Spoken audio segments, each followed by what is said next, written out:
welcome back to the channel. Today we are going to dive into a serious case with a Jamaican man who gets sentenced for 7 years for him wicked fraudulent lottery scheme. You don't want to miss this one, so just hang in there. Now, let me introduce you to the main character. His name is Linton Stewart, a man who reached 40 years old, and him get order from the US federal judge to pay back more than 170 million Jamaican dollars the people where him scam.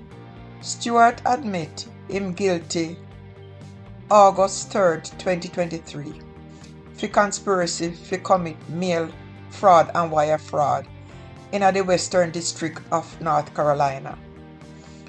Judge Robert Conrad gave him the sentence, tell him to cough up $1.1 million, which amount to 173 million Jamaican dollar. From around 2010 to August 2016, Stewart and him crew target US citizens, especially the elderly folks, with them sneaky phone calls claiming say them did win money or prizes in the lottery. Them trick the people them into sending money for pay some fake fees and taxes for them so-called winnings. Stewart called them up over and over, jacking them for more money and false promise. And no real lottery they won. The victims them, they take every single penny from these victims.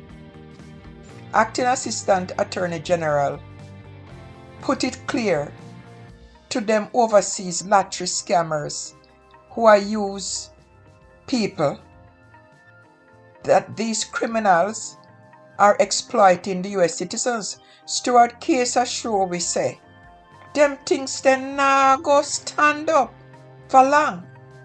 A total warning that the Justice Department serious about bringing down the fraudsters.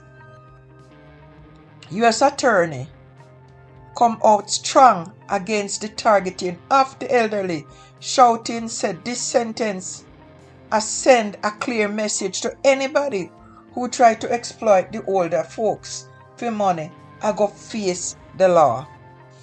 This case a part of a bigger fight by the Justice Department against the fraudulent lottery schemes that come from Jamaica.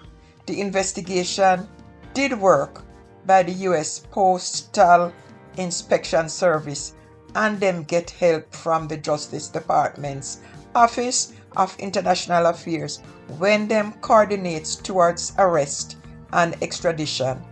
And last but not least, if you are somebody you know over 60 years old and get caught in financial fraud, the Justice Department urge you to call the National Elderly Fraud Hotline for help. Thanks for watching. If you find this information helpful, please subscribe to our channel for more updates. Big up.